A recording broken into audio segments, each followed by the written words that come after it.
All right. All right. I'm going to jump into the, I think I'm going to jump into the lecture.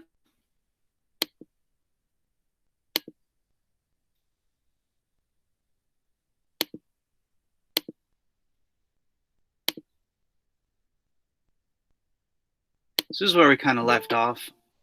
Wait, I know as soon as I go to leave.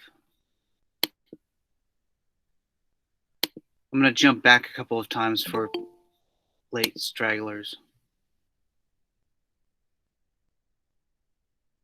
All right. Okay, so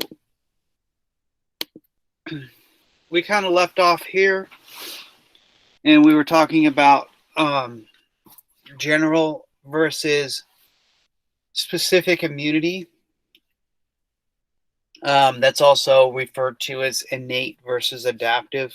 General immunity or things you're born with, and um, adaptive, you get them as you get exposure to things.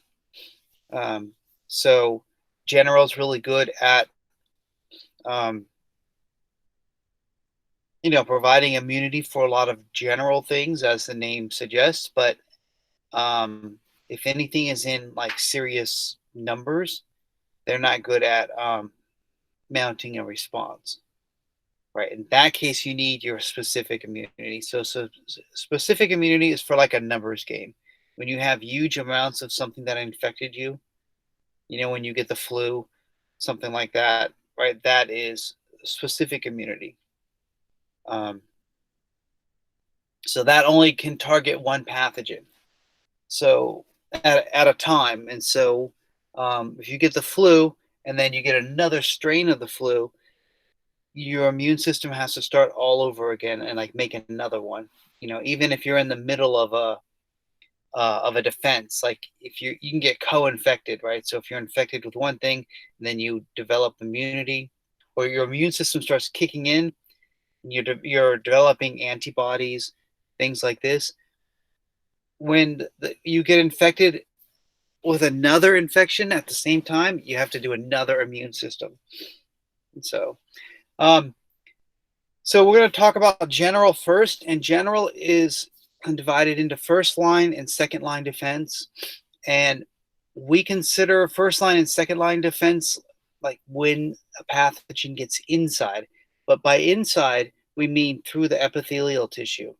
So if there was a pathogen that was like got into my mouth or down my throat and I swallowed it, we wouldn't necessarily consider that inside. So that would be still a first line of defense. And then once a pathogen breaks through your epithelial tissue and gets into your blood or your interstitial fluid, that would be secondary. So y'all can see my slides. If you can't, let me know. These are all the first lines of defense, and they're just, a lot of them are obvious ones. Epidermis, your skin is an excellent barrier. It has, as you studied last term, it has just the epidermis has 5 different strata of cells, and those strata are composed of many layers of epithelial tissue. Keratinized um, and then your strata basale is constantly making new cells, which are going up towards the corneum, and that those cells are dropping off, so you're losing skin cells all the time. So if pathogens do stick to your skin, they're going to fall off when your skin sheds. But it's a great barrier. I've had other people's blood on my skin, and as long as I didn't have any cuts or anything, like I didn't panic. I cleaned it off, but I didn't panic because it's a really good barrier. And mucous membranes are kind of like, the mucosa layer is often the first layer when we talk about things like inside your respiratory tract or inside your digestive tract. So like we'll call the epithelial tissue of the esophagus, for example, the mucosa. So mucous membranes is just like this layer of, it's usually like a layer of mucus that lines a lot of your tracts, and that stuff's constantly moving. So if something like bacteria were to stick to it and try to burrow through, it's often getting moved down. Like, so for example, the stuff in my um, my esophagus is getting moved down towards the stomach. So if a bacteria tried to like grab on to the side of my esophagus, it would get kind of pushed down towards the stomach. That mucous membrane is always shedding, and in the case of my esophagus, it's heading down to the stomach, which I have at the bottom here, right? The stomach's a really bad area for pathogens. They do not like that pH. pH of your stomach is around 2. Pathogens like whatever your body is, somewhere above 7, right? That's what they like. They enjoy it, and they like the temperature that they like is 99, 98.5. They work best with your temperature and with your pH. So if you mess those things up even a little bit, they're not good at it, at surviving that. So your gastric juice has a low pH. Your urine has a lower pH. It's not like your stomach acid, but your urine has a somewhat acidic pH that doesn't work well for pathogens. So it's hard for them, although they do, but it's hard for them to get up into the urinary tract. I know it happens sometimes, but it's not an easy thing. So epidermis, mucous membranes, your hair and cilia. So you've got like nose hairs, for example, like they trap pathogens that you might breathe in. Cilia, a good example is that you have cilia in your trachea, and when you breathe in something, your cilia might catch it and push it up far enough. They're like little fingers, like little hairs. They push that stuff up far enough so that you can clear your throat and get it out. If not get it out, now I got to clear my throat. At least get it up far enough to where you end up swallowing it, because then, that's on its way to the stomach. So, very acidic. Your tear ducts, tears have things in them. For example, lysozyme. So that's kind of like an enzyme that degrades bacteria, right? So we don't notice it being produced, but it's constantly being produced, and that's helping to keep pathogens out of our eyes. That's a good way to introduce pathogens. Saliva contains also lysozyme and other enzymes that are not inducive to the growth of different microbes. Your saliva keeps things constantly moving. See, a lot of these microbes, like bacteria, I'll mention bacteria most of the time when I talk. But I mean, I could be talking about any pathogen. Most of the time, bacteria, they want to stay still for a second and start colonizing. Right? So you don't want to keep, as far as bacteria is concerned, they don't want to be kept moving around. And so saliva does that. It doesn't allow them to stick in your mouth and start colonizing. Same idea with urine and emesis, throwing up, right? If that's a first line of defense. If you eat something you shouldn't have eaten, your body's going to try to expel it. Just get rid of it. And if it made it past the stomach into the other side, your intestines, then you're going to try to evacuate it the other way. So these are all first lines of defense, kind of um, things that we're born with, and um, it's pretty basic. Anybody have any questions on first line of defense? So again, this is general. This is general immunity.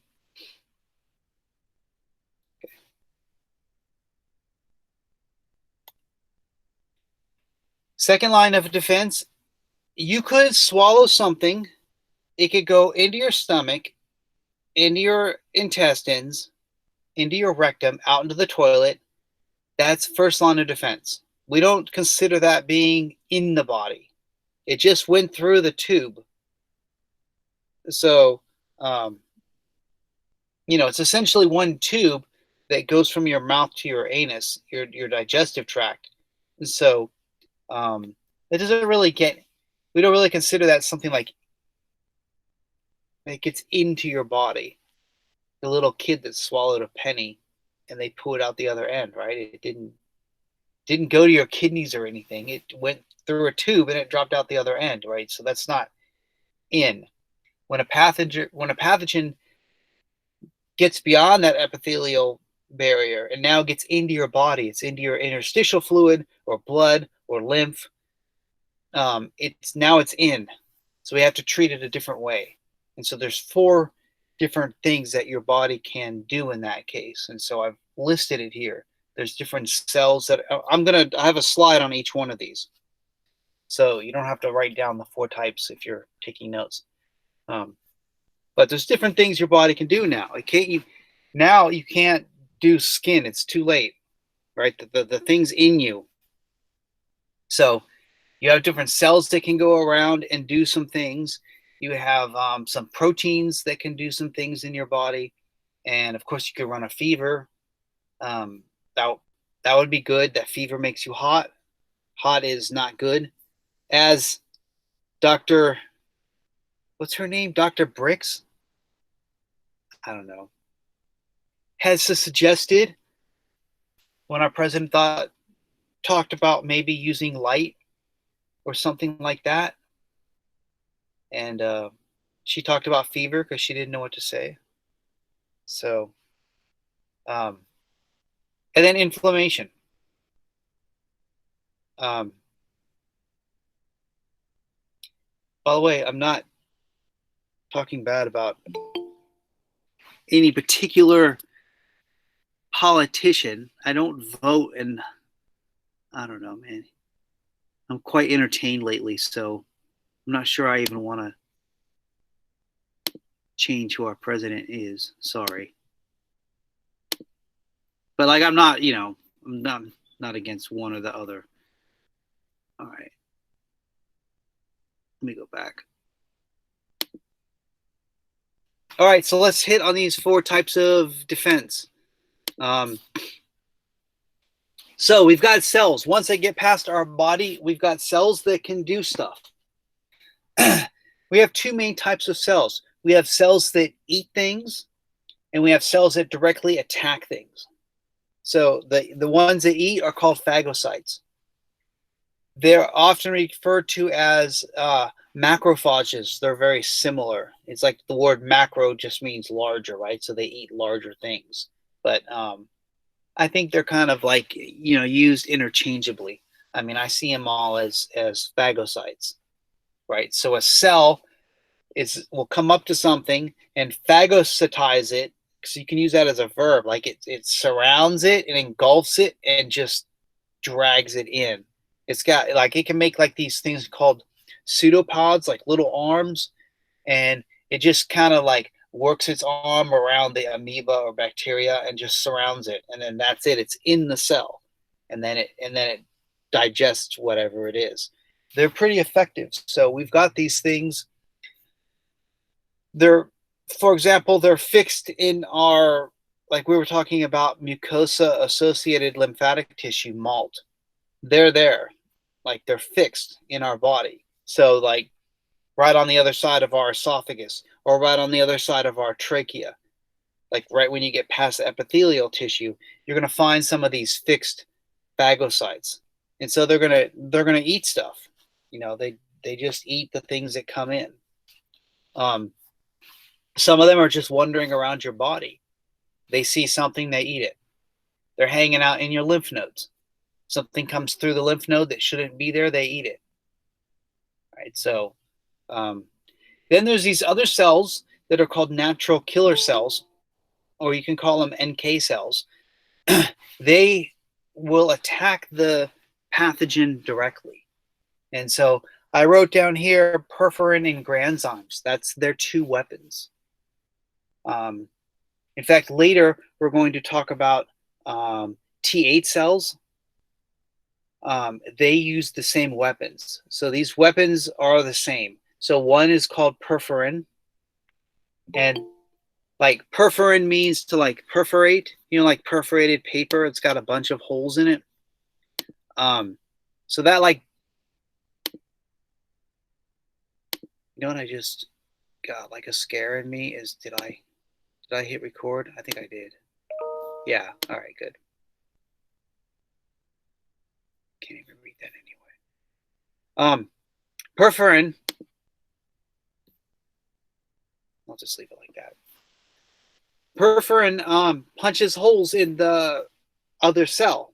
So if it's like bacteria, the natural killer cell releases perforin, and perforin punches holes in it, and it leaks out. Right. So that's why I was using the word cytolysis. It just like the contents of the bacteria will leak out, or the contents of whatever it is. Granzymes are something that induce what we call apoptosis. So there's this idea that our cells have a pre-programmed time to die. They kill themselves at a pre-programmed time, and they know when it is for some things, and scientists don't know, like they're learning about it for other things, but that's the idea. Why do we get, why do we die? Why do we get sick with something? Why do things stop working as we get older? So we think it's this idea of apoptosis, right? It's programmed into our genetics, and cells start dying. Granzymes will get released and tell like a bacteria or something, hey, that time that you have that you're supposed to die, it's like right now. So they cause like cell suicide. So those are the two weapons or two tools that natural killer cells have. So they're really kind of like attacking the cell from the outside, whereas phagocytes are just eating the cell. But those are two types of cells that can that are pretty effective in attacking pathogens. So this is all second line of defense, right?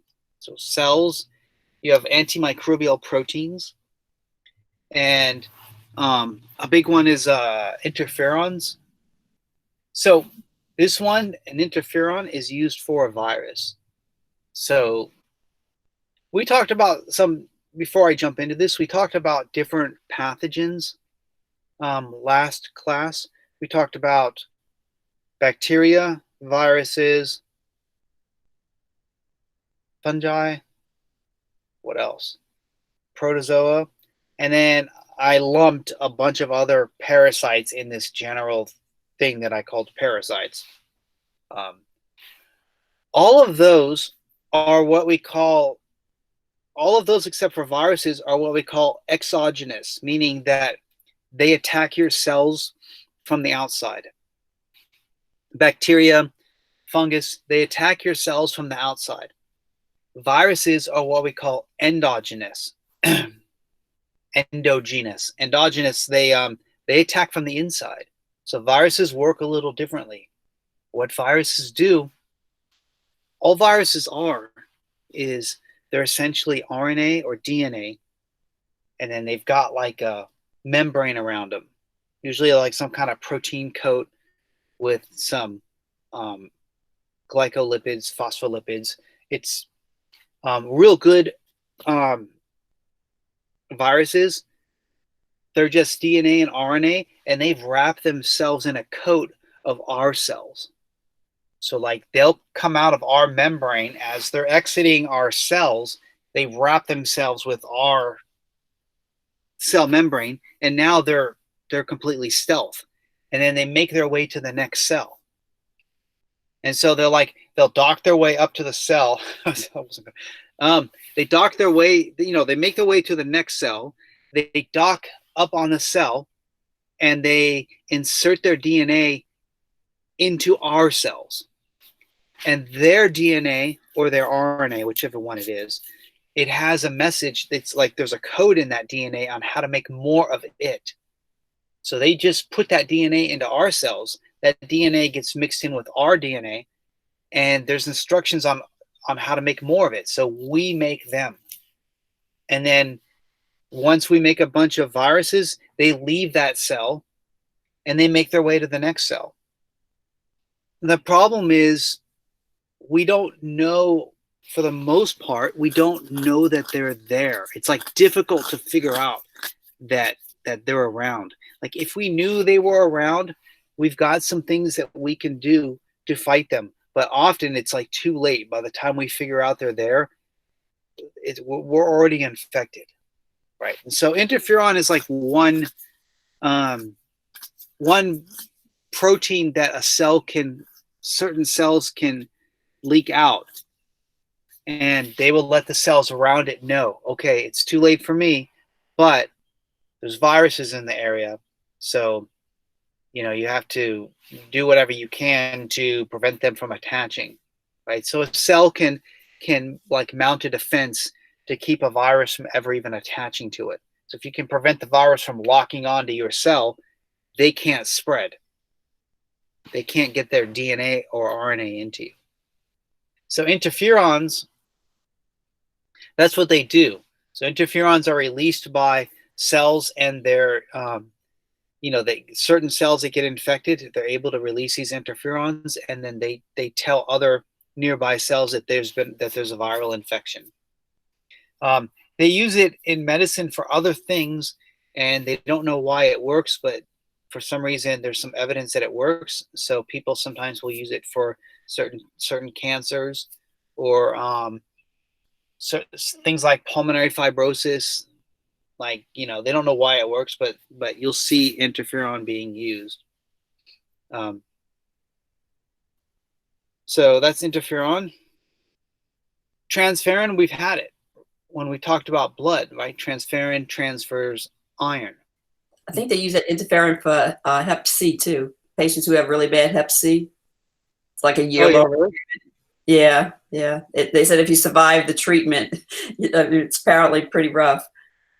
I don't know. They got better treatments now out there, but that was like probably back in the like early 2000, 2005, up in that era. Yeah, and back then they were using it for a lot of things. Like, I don't know if it was new or not, but it was kind of new, I think. Yeah, back then. They were using gamma a lot, interferon gamma. It would work great for Hep C. I mean, now we got like way better stuff, but yeah, that would have worked. I mean, it makes total sense to me. And then for bacteria, some bacteria they use iron to grow. Some pathogenic bacteria in particular use iron to grow. So if you can grab the iron and transport it and take it away from the bacteria, that makes it hard for them to grow. And there's something similar in like breast milk. That's like one of the ideas. That's one of the reasons why, if it's possible, it's better to breastfeed, because there's things like it's not in breast milk. It's not called transferrin, but it's the same thing, right? They'll call it lactoferrin. So anyway, there's it's that idea that you take away the iron from bacteria that they need to replicate. And then there's something called complement, which just as I wrote, enhances body antibodies, which we haven't discussed antibodies yet, but it enhances antibodies, and it enhances phagocytosis. So they're just proteins that are in different situations. They can be made by the cell, and that could help take out the pathogen. And then we have inflammation, which is a very, very normal response. And we talked about getting like stung by a bee in your hand, and your hand swells, right? And that's what it is. You have increased vasodilation. So why would I want to dilate my blood vessels in my hand and maybe arm? Because I want to get increased blood flow to it. And then there is increased permeability, meaning that you have increased filtration. I want to get stuff out of the blood. So I want to transfer white blood cells, and I want to get things to my hand to deal with that B toxin. And I want to get it out of the capillaries and into the interstitial fluid so that it can deal with it. And it also kind of locks. This is not the main reason why we have inflammation, but it kind of holds the pathogen or the toxin or whatever it is. It kind of holds it. It localizes it more. Not to say that it doesn't travel. It does, but I mean, it makes it harder. So there's some chemicals that I would like you to know that work with this. And I wrote four of them here, really. Histamines and kinins. So they cause vasodilation. And then prostaglandins, they work with histamines and kinins. So they intensify the effects of those two. And then you have leukotrienes that increase permeability. And I put here, they act as a chemotaxis agent. Chemotaxis, because I didn't talk about chemotaxis. Chemotaxis is like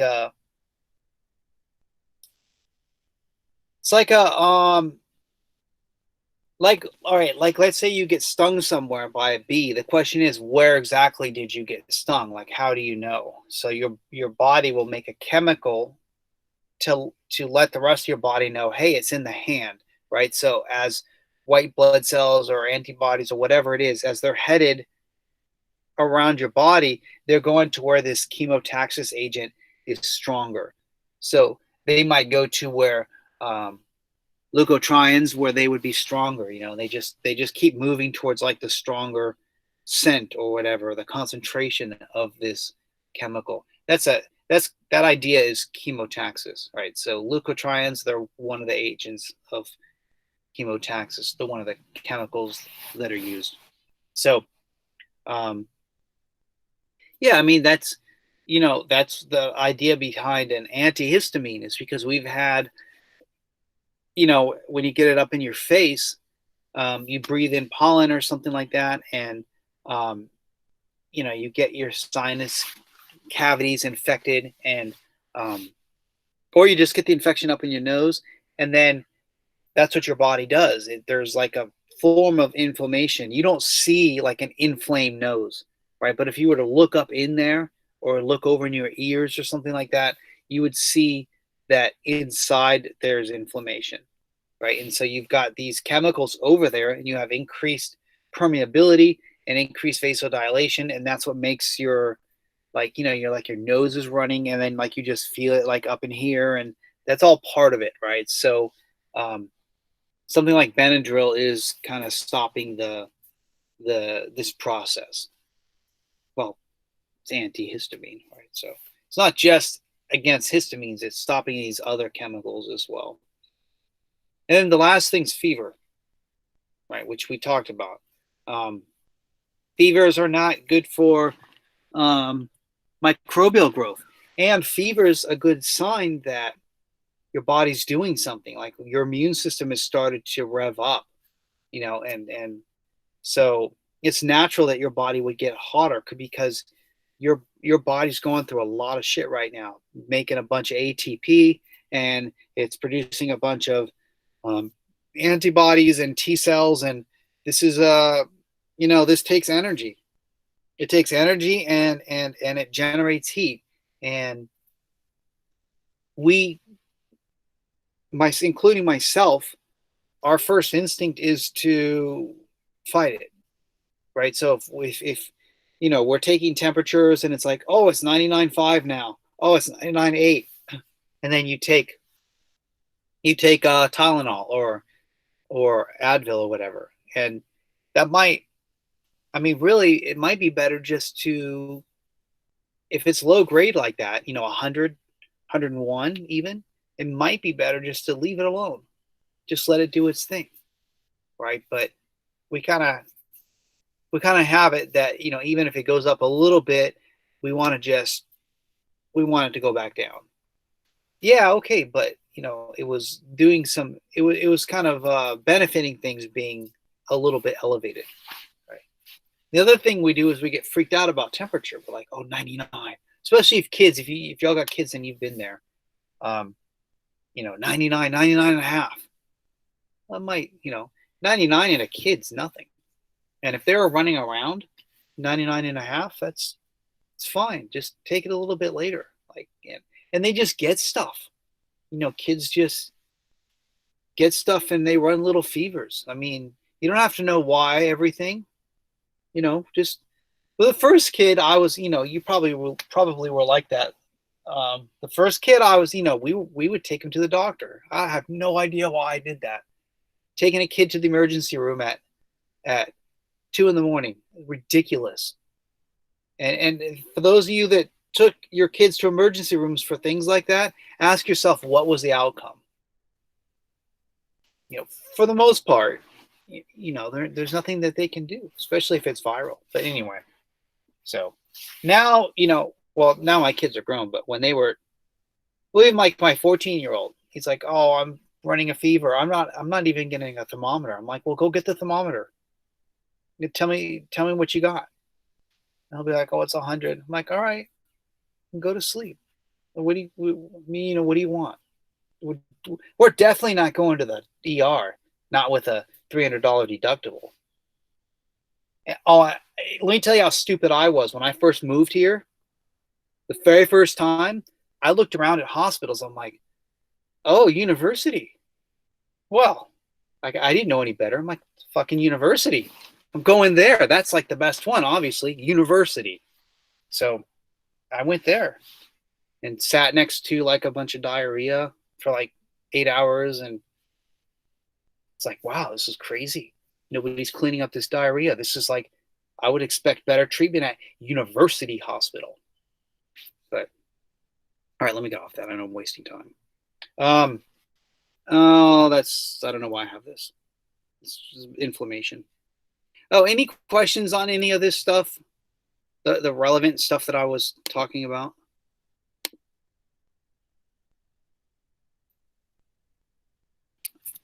All right. Let me go over and make sure people are still here. Okay. Still alive. All right.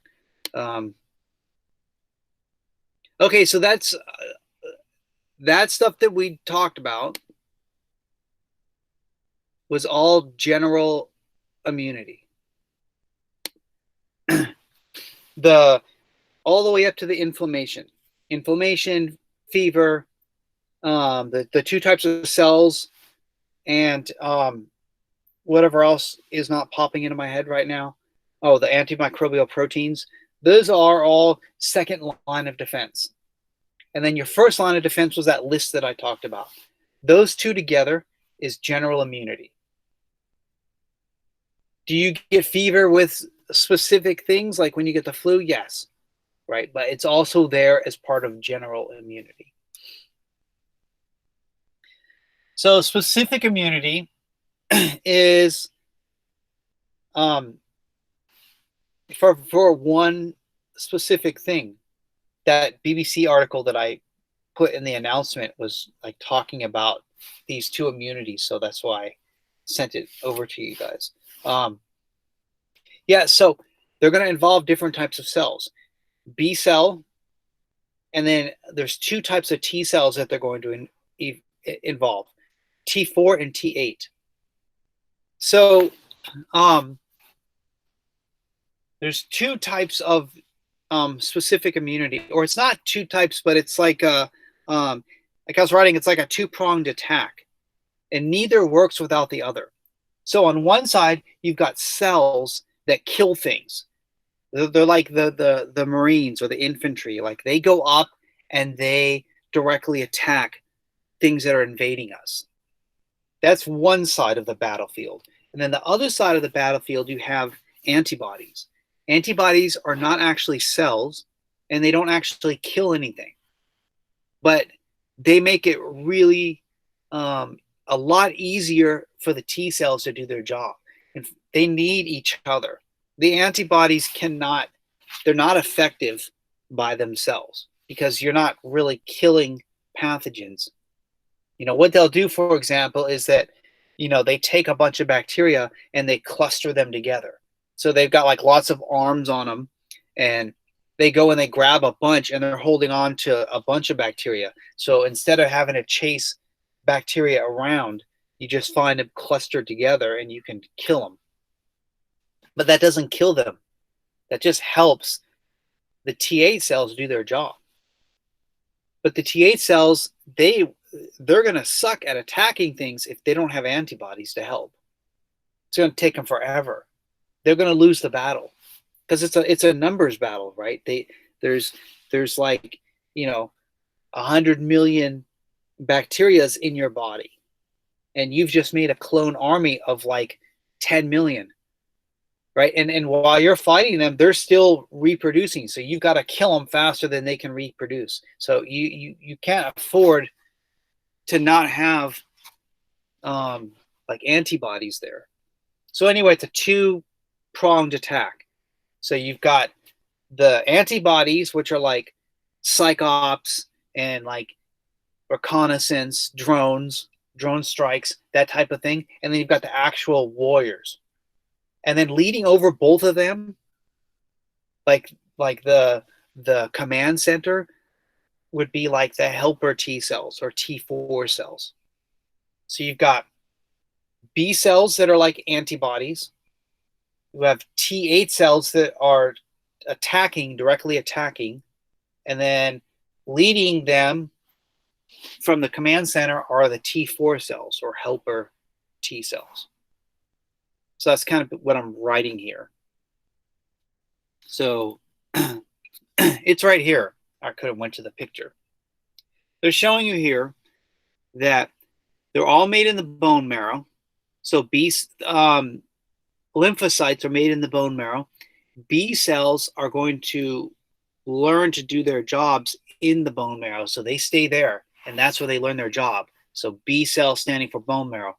The T cells, well, they become T cells in the thymus.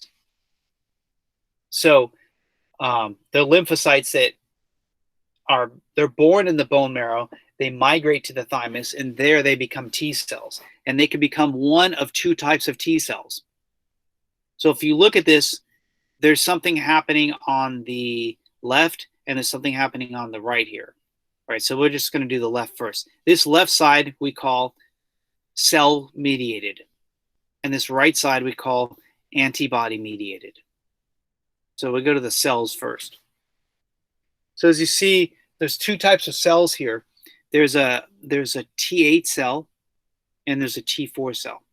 If you look here, they've called it CD8 T cell, and here they've called it CD4 T cell. For the most part, people just call them T cells and T4 cells and T8 cells. Or sometimes they say T8 cell and they don't say anything else about it. They just say, or they'll say a T cell and then they don't say anything else about it. If they don't say anything else about it and they just say T cells, they're talking about this one over here, the T8. So this CD4 and CD8 is the name of the protein that's on them that makes them different, but their jobs are different. So you see here, it's like these are called helper T cells. So they can be called CD4, T4, helper. For me, I call them either helper T cells or I'll say T4 cells. But if you look at these T4 cells, there's like an arrow here. They're helping both sides.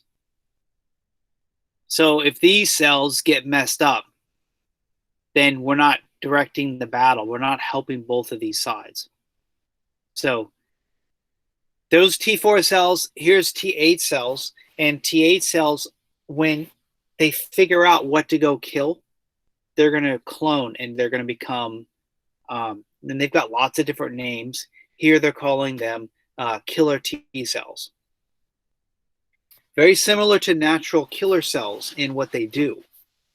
The difference is natural killer cells kill whatever, a little bit of everything, right? They kill a little bit of pollen, they kill a little bit of amoeba, they kill a little bit of bacteria, but they don't work well with big numbers. Killer T cells, so not natural killer, but killer T cells, they work with big numbers. Like that's all they do. They're very good at killing, and they are very good at killing only that one particular thing.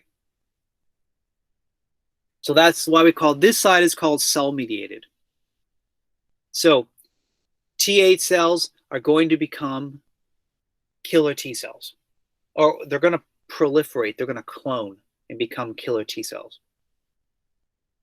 B cells on the other side are going to become what are called plasma cells. So they start cloning into cells called plasma cells, and plasma cells secrete antibodies. The T4 cells are what it's called, they're helping, it's really called a co-stimulation, because you don't want your immune system to start unless there's really a problem, because it sucks. It doesn't make you feel very good when these when your immune system gets going, right? You get like achy joints and you'll run a fever and all that stuff, right? And that takes a lot of energy by your body. I mean, that's really what you're feeling. When you feel sick, you're really feeling your immune system ramp up. That's what's making you feel all sluggish and down. That takes a lot of energy from your body. So you don't want a false start. So there's two stimulations that these T cells need, and B cells, by the way. The first stimulation is that you have to know that the pathogen's there. Like you see the pathogen. That gets them all like revved up, like they're ready to start cloning. They see the pathogen, they're like ready to go. So T8 cells, once they see the foreign, like the antigen, they're going to see an antigen, like a little piece of the pathogen. Once they see that, they start going. They're like, yeah, let's go. They're waiting for a chemical now from the T4 cell. It's called interleukin 2. So once they get this chemical, interleukin 2, now they can go. They need both. They need the interleukin 2, and they need to see the antigen. So if they were to get interleukin 2 without the antigen, they'll just be like, yeah, what? What? You want me to kill something? Okay, what? Right, but they won't do it. So they need both. And as you see here in these T4 cells, these helper T cells, they're doing it with both sides. So these T cells won't clone unless it gets that interleukin 2. Same thing over here. We won't get plasma cells, hence antibodies. So we're not going to get antibodies unless we get that chemical from the T4 cells. That's why HIV can be devastating, because that's a virus that specializes in attacking T4 cells. And when you take out the T4 cells, then you've taken out your whole immune system, right? If it were to take out B cells, that's bad. That is bad, and your body will try to have some kind of defensive action. They could still try over here with the cell-mediated immunity. They could still try to make killer T cells. That'll do something. It will, So, or the other side. If you lost one side and you had the other side, you'd have at least partial something. But if you take out the T4 cells, you're taking out everything. So that's a problem. Okay, antigens. So we're talking about antigens. Antigens are like the name tags that identify the cell, right? So you have antigens on you. Pathogens have antigens. So they have to have, in order to get your immune system going, they have to have two characteristics. So immunogenicity and reactivity. So they have to provoke the immune response. Some pathogens are they're tricky. They cover themselves with our membrane, and so therefore their name tags, they say Klaus, but they're a virus or a bacteria or a worm. Like an actual living worm can do this. Take your membrane and surround itself with it, and then so you don't recognize it. So you're not gonna. There's no immunogenicity there, right? Our body would attack it if we got to it, but we don't know it's there. In fact, we call this one, that example, we call that a hapten, like a virus that wraps itself with your membrane. That would be a hapten. It has reactivity. Like technically, we could attack it. It would react with the antibody. We could attack it, but we don't necessarily know it's there. So it doesn't have immunogenicity. So you have to have immunogenicity and reactivity. And viruses, they do this. This is another game that they play, and bacteria can do this too. They have antigens, and so what they'll do is that the body goes in, like, as soon as you see those antigens, then you start building an army. Then the army gets there, and it'd be like a flag on a uniform, right? So, okay, which people do we kill? All the people with this flag on their hats and on their shoulders, you kill them. Right, you get there, they've switched the flag. So they're like, what virus? We didn't see any virus. I mean, we're like a different virus, but we didn't see that one you're talking about.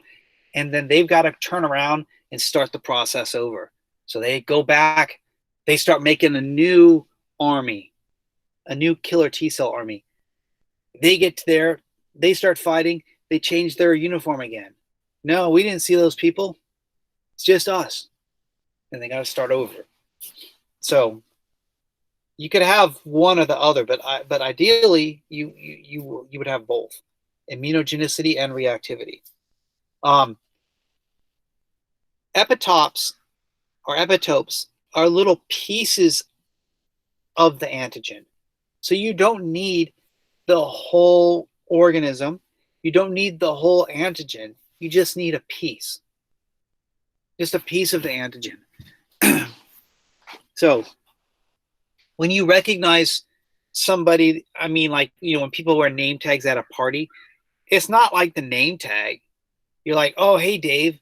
No, it's a piece of the name tag, actually. It's not the plastic. It's not the paper. It's the symbols that were written on it.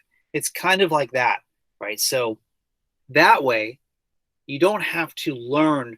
You don't have to memorize millions of name tags. All you have to do is learn letters. And then when you put the letters in DAVE, oh, that's Dave. And you're able to recognize everything, right? You don't have to recognize, like, all right. So it's the little piece of the antigen that's provoking the immune response. And I don't know what good this photo is. I don't know why I left it. Does anyone have any questions so far? I'm going to do a check to see if everyone's still here. And you'll tell me if I'm breaking up. Okay.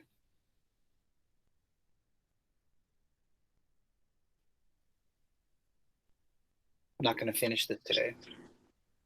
I mean, I could push it through, but I'm not interested. I'm fine going into next week. Or into Friday even. All right, let me open it back up. So the name tags that we have are called MHC, major histocompatibility antigens. MHC is fine. Right? When I'm putting like the abbreviations, it means that's a commonly used thing, right? So yeah, our cells have MHC. There's two types of MHC molecules, MHC1 and 2. So 1, they're built into the plasma membranes of all of our cells except blood. So remember, red blood cells, they have a different thing. They use like the type A and type B, AB, RH, the positive, negative. They have like a little bit of a different system. The rest of our cells use these MHC molecules, and they're extremely particular. Right? Those are for you only. So they're built into your membrane. So they're like sticking out of the membrane, and that's how your cells recognize your other cells. There's a thing called MHC2 molecules, which appear on these antigen-presenting cells or dendritic cells, which we're about to talk about. What is that? So, and I'll get to that in a second. So, when I talk about these antigen-presenting cells, then you'll see. So, I think we already talked about this. No, okay.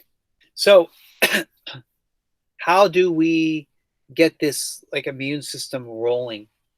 B cells and T cells have to first see the antigen or the epitope. They have to know that they've been infected. So they do this in a different way.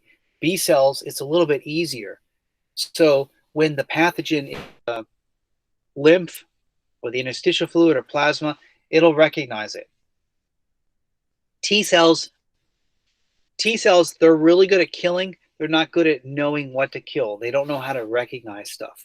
You literally need to take the enemy and grab the enemy and put it right in front of the T cell's face and say, look, see this? See the flag on the shoulder? That's what you kill. That. Otherwise, they won't do it. They're just going to hang around. So you have to have a cell that will present the antigen to the T cell so that it knows what to fight. So hence antigen presenting cell. So before we can get a T cell clone army, like a killer T cell clone army going, we need to first get a cell that will present the antigen. It'd be like they take a flag off of a uniform and then they bring it up and put it in front of the T cell's face. See this flag? That's your enemy. All right, so that's an antigen presenting cell. Let's talk about how they work. This looks a little confusing. It looks more confusing than it is. But this blob here, this whole yellow blob is supposed to be a cell. I know it's not round shape. It's more whatever, oval shaped, but that's what it is. It is a phagocyte, meaning that it eats things. You can see, like pretend this is a bacteria. This whatever thing is a bacteria. You see there's like a little pseudopod. There's a pseudopod. It's going to engulf it. It's going to surround it and eat it, right? So here it is in step 2. It's been surrounded and this cell ate it. And there it is. And what it did is it started ripping its parts apart. So let's pretend this is a bacteria. The bacteria was eaten. Here it is on the inside of the cell. It's been ripped apart. This part in green is an MHC1 molecule. So why is it saying MHC2? Oh, because, okay. Yeah, it's MHC2. All right, this is an MHC2 molecule. Because MHC1 would be for viruses. All right, anyway. This is a MHC molecule. This is like the name tag that says, like, this cell belongs to Klaus. But what they're doing is that they're making the name tag with pieces, with proteins from the bacteria. And so then they made the name tag, and they put the name tag right here on the surface. And so it says my name is Klaus, but it's weird. It's written in a different font. It's written in, it's a different color. Like the name's there, but it's obviously a fake. And so what it's doing over here is that this reddish, brownish triangle and square and rectangle, those are pieces of that bacteria. They're like the antigens from the bacteria. And so this is like this cell will take this whole thing over to a T cell and tell it, hey, you see this, anything like that, it's like a red triangle, you kill it. Anything with a red triangle or a red square or a red rectangle, that's what you need to kill. Let me let somebody in. And if you got any questions.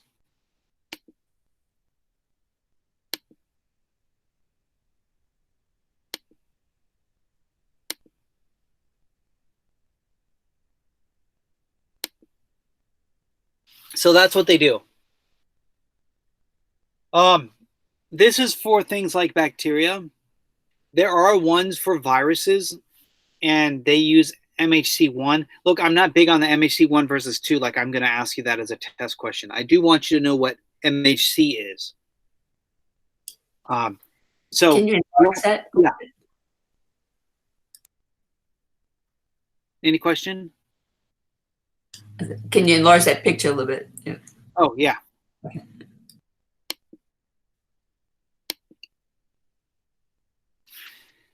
The only difference with, so this whole cell here is an antigen presenting cell.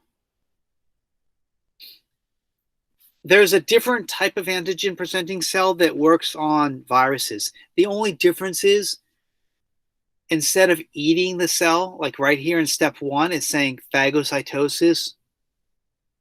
Instead of that, there is no step 1. It just ends up right in you.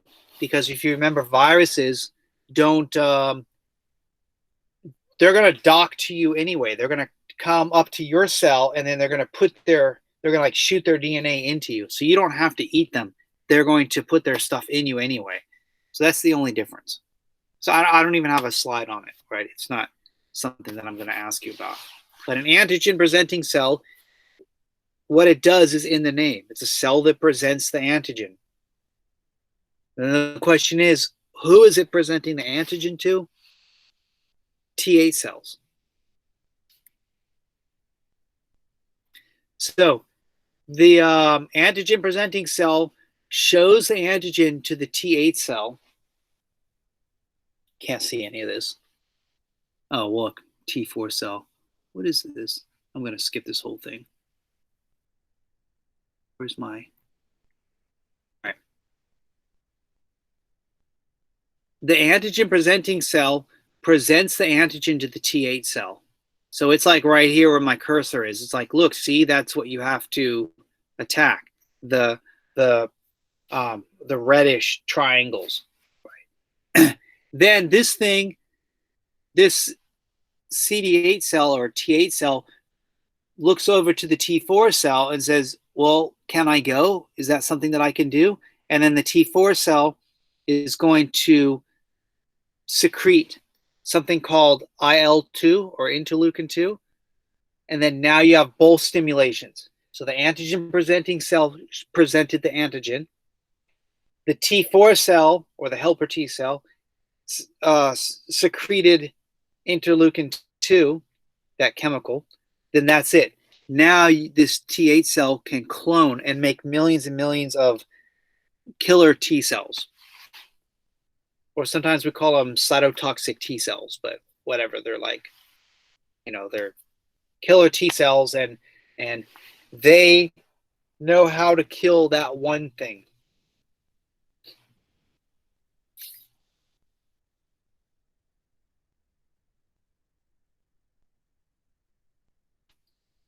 I'm trying to make sense of this one.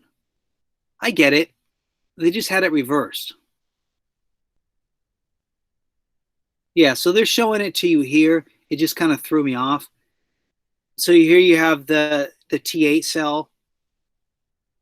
The antigen presenting cell is going to present the antigen. Say, hey, T8 cell, here it is. Here's what it looks like. Then it gets a signal from the helper T4 cell, which is not on here.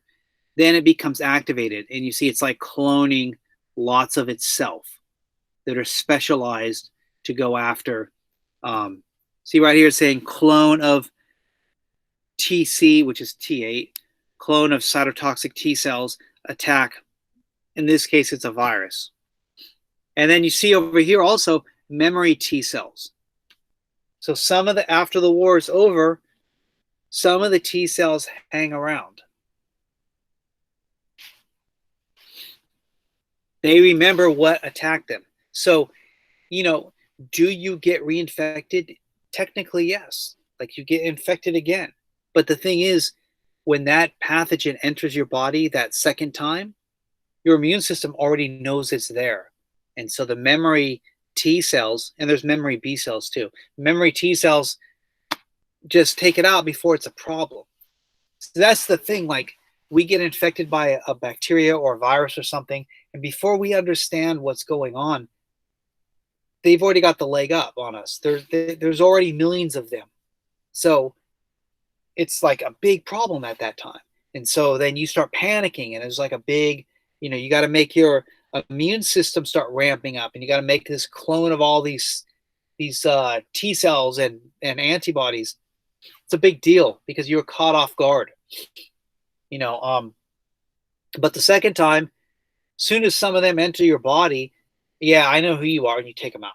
Right? So you're not even feeling it. You're not sick. You're not feeling your immune system. You know, it's, yeah, this still gets into your, you know, it doesn't block it from getting into your blood. It's just that once it gets into you, we recognize it. The B cell side. Oh, this is, I already did this one. Yeah, so here's the thing. I put IL-2. That's the chemical. It's called a cytokine. There's different cytokines. I didn't teach all of them to you, but anyway, that's the slide on cell mediated. You know what? I know I'm running over, but I'm going to wrap it up because I only got 2 slides. Yeah. B cells. B cells are going to, when B cells see they have to see the antigen, and then they have to get a signal from the T4 cell. So 2 stimulations: see the antigen, get the interleukin 2 from the helper T cell. When that happens, they're going to become plasma cells. And plasma cells secrete antibodies. This is my last, oh, that's my last slide. So I'm over on, I guess I could be on this side. What's confusing me? This side. So B cells, they're inactive when they see the antigen and when they get interleukin 2, then they become plasma cells, and the plasma cells secrete antibodies. And antibodies are just proteins. And I've written down here the last slide what they do. These are some things that they do. So they're just proteins. You know, millions and billions of them are made when you're infected. And that's what they do. They neutralize antigens. You know, it's not the bacteria itself that is harmful. It's the toxins that they make. So if you can block those toxins, and your toxins are like bacteria poo, you know, bacteria eat and they poo stuff out. And so those are the toxins. And if we can block those, that's going to help us feel better. If you can prevent viral attachment, remember, viruses are technically not even living things because they can't reproduce on their own. They need a host cell to reproduce. That's why I wasn't objecting to injecting yourself with Drano or bleach or whatever, because if you're dead, that virus can't replicate. So it does work.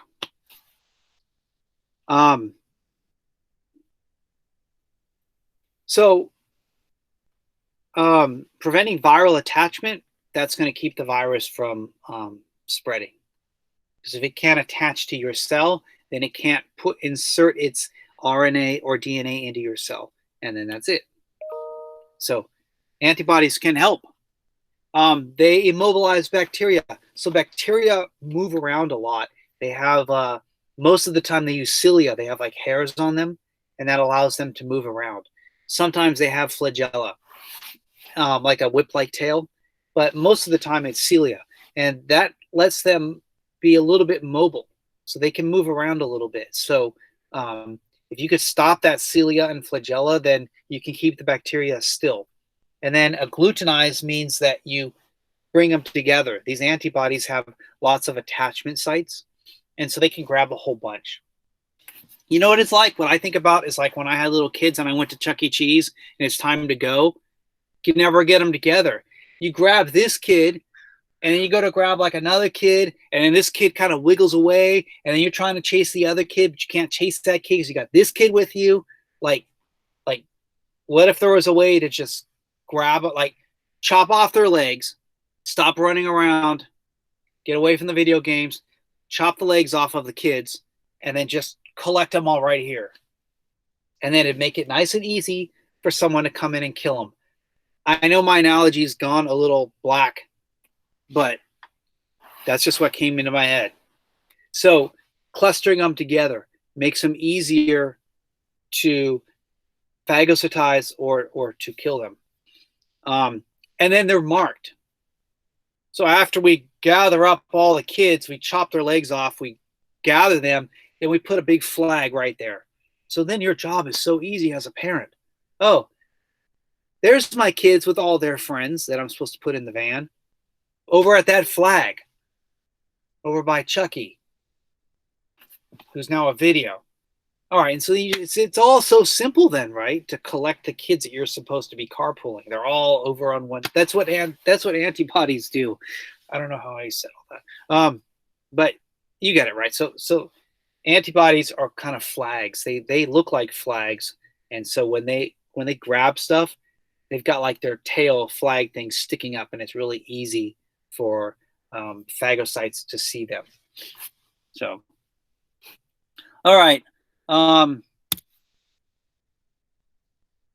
a little bit weird at the end,